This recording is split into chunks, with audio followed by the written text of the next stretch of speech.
रोहित, ये वही पार्क है जहाँ मैं तुझे रोज झूला झूलाने ले आया करती थी। और आज उसी पार्क के रास्ते से तुम मुझे हमेशा के लिए वृद्धाश्रम छोड़ने जा रहे हो रोहित। क्या हम इस पार्क में थोड़ी देर बैठ सकते हैं रोहित? ठीक है माँ, कहीं भी चलो, पर जल्दी करो।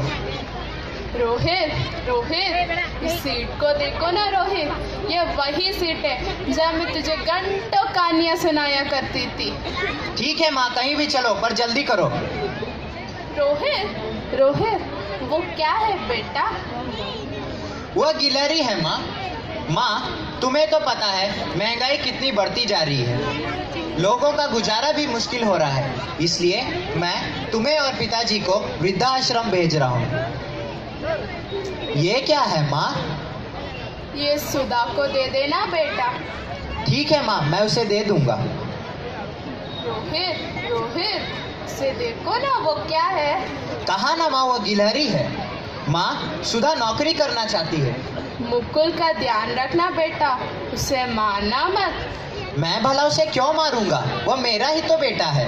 रोहित रोहित, उसे देखो ना, उसे क्या कहते हैं? अरे माँ, कहा ना वो गिलहरी है। तुम्हें एक बार में क्यों नहीं समझ में आता माँ? क्यों इतना परेशान करती हो हमें? अब कहाँ जा रही हो माँ? पता नहीं कितना परेशान करेगी अब हमें।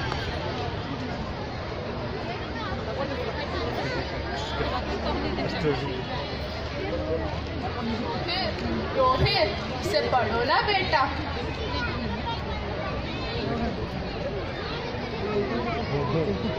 ये बात 25 दिसंबर 1972 की है।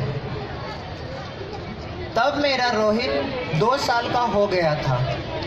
मैं उसे रोज झूला झुलाने पार्क ले आया करती थी। एक दिन हमारे सामने गिलहरी आकर खेलने लगी। रोहित ने मुझसे पूछा, वह क्या है माँ? उस दिन मैंने उसे 30 बार जवाब दिया, वह गिलहरी है, वह गिलहरी है। उस दिन मुझे मालूम पड़ा मैं अपने रोहित से सबसे ज्यादा प्यार करती हूँ।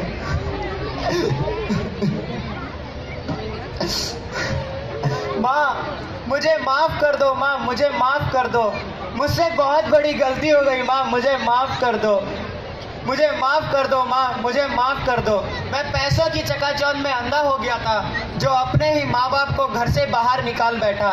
मैं कैसे किसी दूसरों की गलत इच्छाओं को पूरा करने के लिए अपने माँ बाप को घर से बाहर निकाल सकता हूँ? मुझे माफ कर दो माँ, मुझे माफ कर दो। पिताजी, आपकी जगह वृद्धाश्रम में नहीं पिताजी, आपके अपने बनाए हुए घर में है। चलिए पिताजी।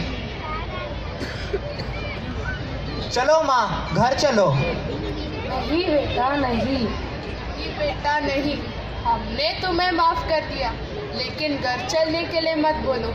जो सुधा की खुशी वही हमारी खुशी। चलो बेटा चलो। पर माँ। नहीं बेटा नहीं।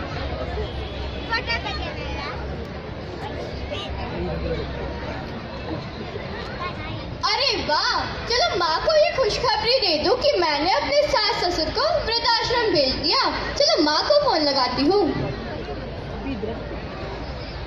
हेलो हेलो, कौन बोल रहा है? भाभी, सुधा। माँ कहाँ है? पता नहीं, मैं नंबर दे दूँ, तुम ही पूछ लो कहाँ है। अच्छा ठीक है।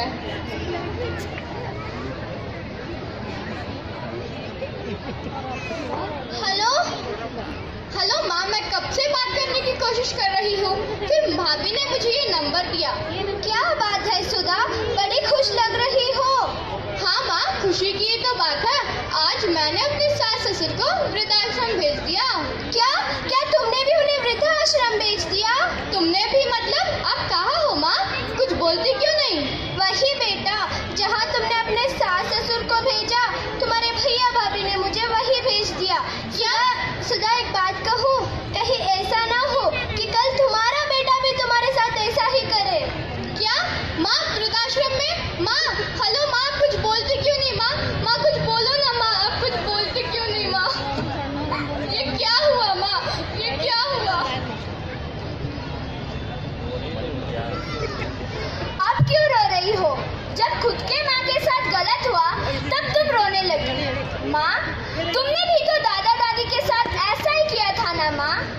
माँ, मैं आपसे एक बात पूछता हूँ, अगर कल मैं आप लोग के साथ ऐसा करता हूँ तो आपको कैसा लगेगा माँ? क्यों माँ, क्यों हम उन लोगों को बोझ समझने लगते हैं जिनकी उंगली पकड़कर हम चलना सीखते, जो अपनी खुशियों में हमारी खुशियाँ देखते हैं, जो अपनी सारी जिंदगी हमारे नाम कर देते हैं और आखिर में जब उन्हें हमारी जरूरत होती है तो हम या तो हमसे दूर कर देते हैं या उन लोगों से गलत व्यवहार करते हैं। क्यों माँ, क्यों? क्या यही उन लोगों का त्याग और बलिदान का फल है माँ? नहीं बेटा, मुझे माफ कर दो, मैं अपनी गलती सुधारना चाहती हूँ। वो कैसे माँ? तुम्हारे दादा दादी को वापस लाकर बेटा। सचमुच माँ? चलो चलो जल्दी चलो।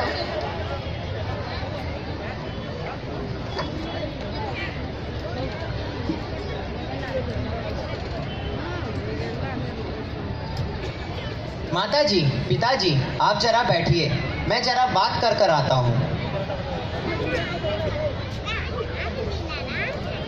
हेलो, क्या आप ही रोहित हो?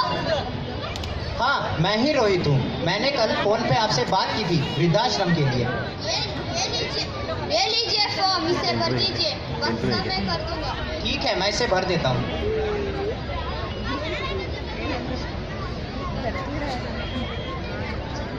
माँ जी, पिताजी, मुझे माफ कर दीजिए।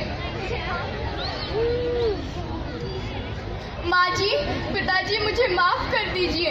मैं भूल गई थी कि माँ बाप तो भगवान से भी बढ़कर है और मैंने उसी भगवान को अपने घर से निकालने का पाप किया है।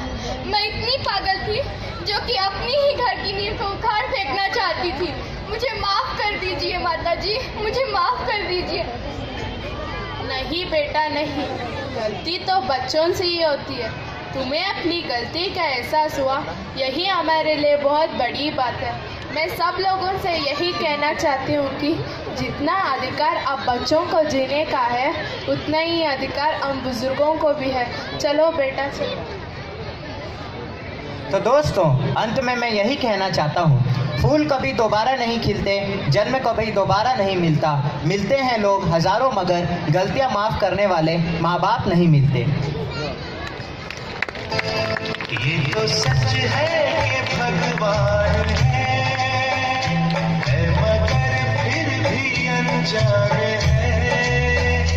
ये तो सच है कि भगवान है मगर फिर भी अनजान है।